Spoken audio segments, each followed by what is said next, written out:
everyone, it's Marie here and I'm back today with a video for my creative scrapbook. So this page is using their February main kit, which is full of the Simple Stories Life Captured collection.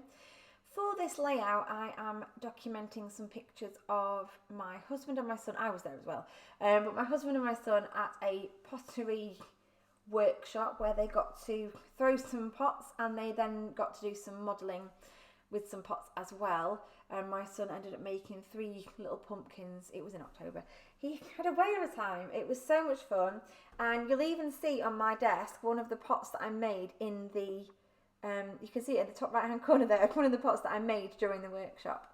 So I've decided to go with, I've printed out 4 photographs. They are 2.75 by 2.25, something like that. I forget the exact measurements. And I decided to go with these strips.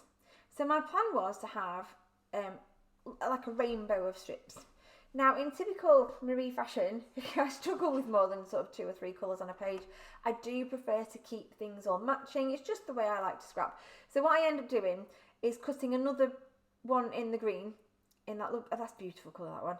It's one of my favourite colours. And then another strip in the brown spotty. Now, I've used this brown spotty paper on basically every layout I've made with this kit just because I love it so much. I think it kind of reminds me of a wood grain paper, and I do love a wood grain.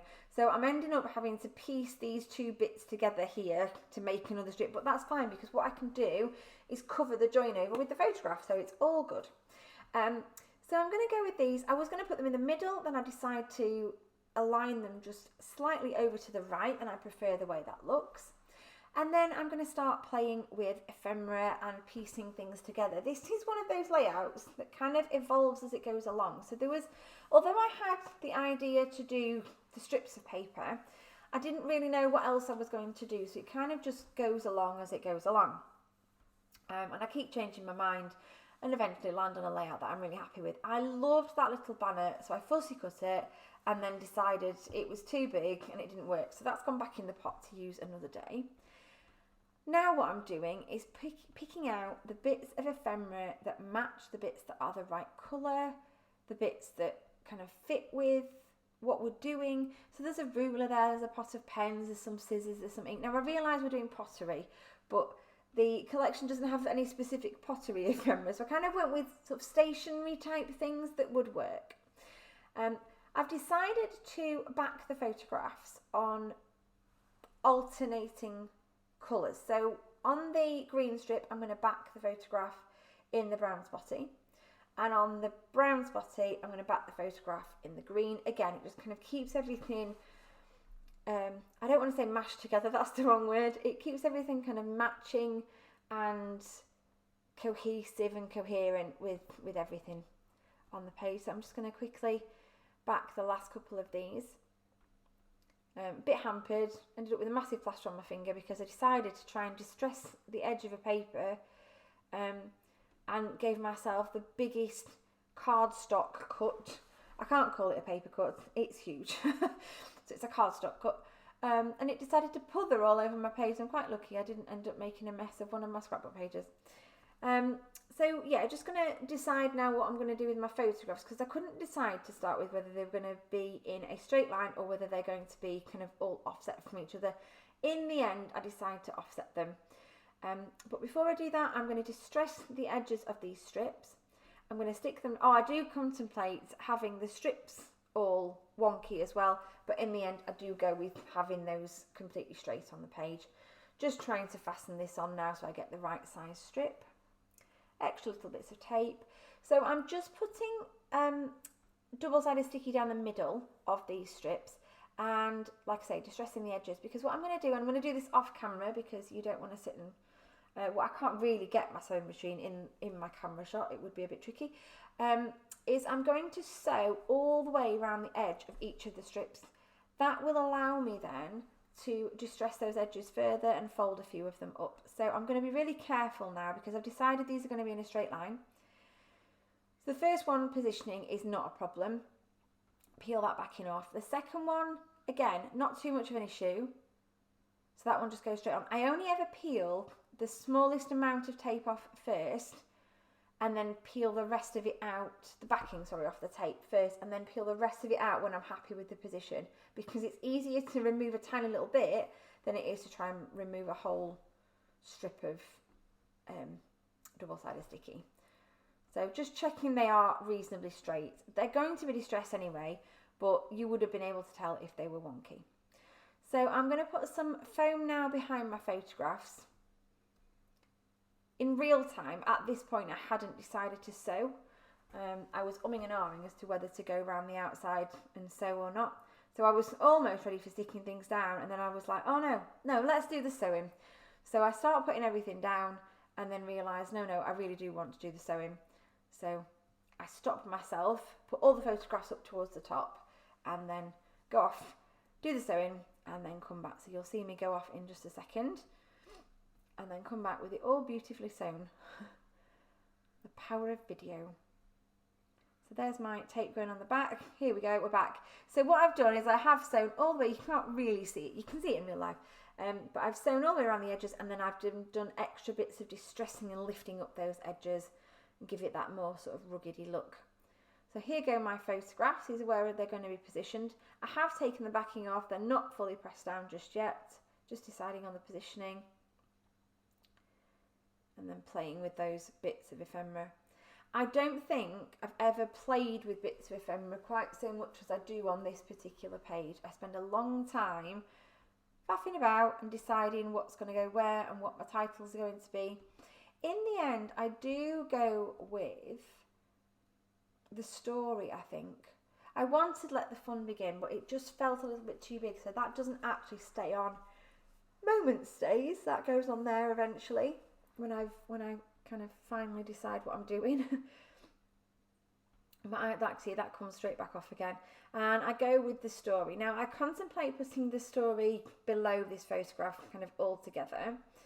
And then I decide to split it around. The reason I've chosen this photograph is because this is the only one where Elliot, my son, is looking at the camera. I don't think my husband ever looks at the camera in these photographs, but Elliot does in that particular one.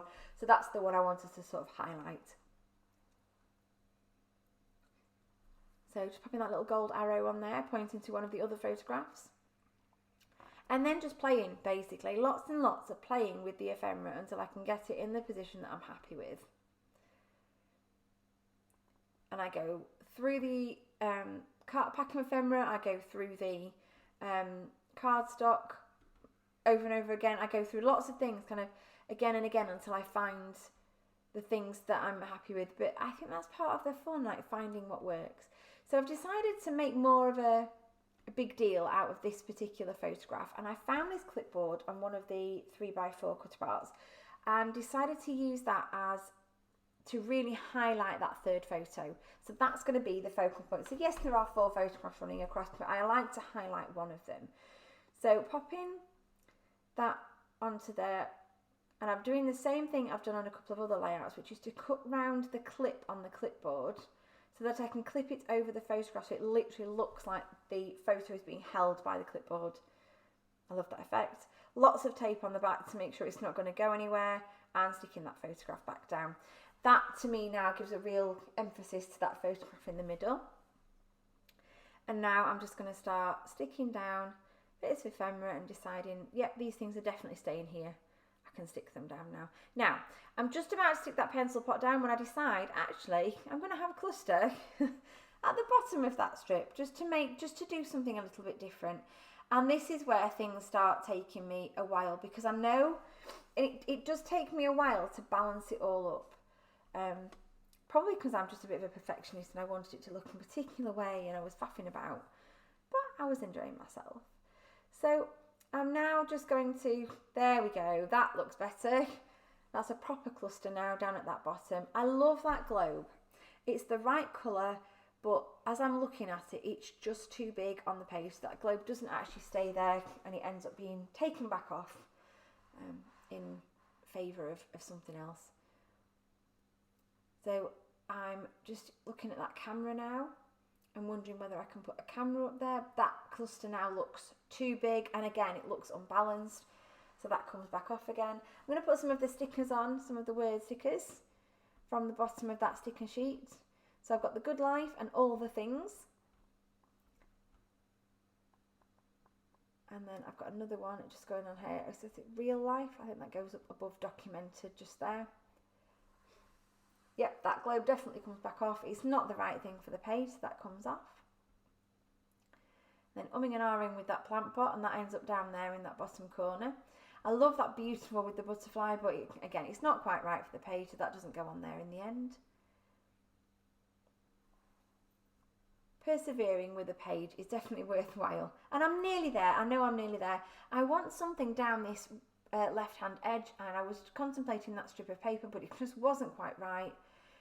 So again, that ends up coming back off. And then I find this pencil, and I was like, oh, that's perfect. That can add to that little cluster there. That kind of completes that.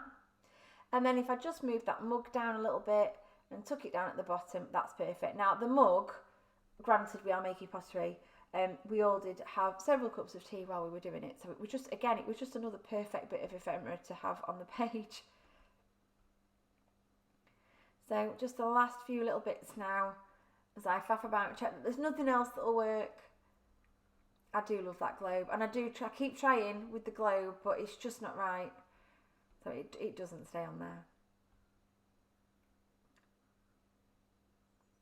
And then I decide that all that strip needs is a word, just something like a little tab sticking out from the back of that strip. And I pop in that word, I think it says documented, and that just sort of gives something up there, and it works. And then the last thing I do is add a few little stars on. And there it is, there's my layout. It took a little bit of getting there, but I absolutely love how it's turned out, and the fact that that central photograph is the one that's really highlighted, and I love it. Thank you so much for watching. Please do check out the description box below for links to my creative scrapbook. And I'd love it if you don't already subscribe to my channel, if you would subscribe and give this video a big thumbs up if you enjoyed it. Thanks ever so much for watching. Do join me over on Instagram at @peartreecutfiles and @peartreepapercrafts. And I will see you again soon in the next one. Bye for now.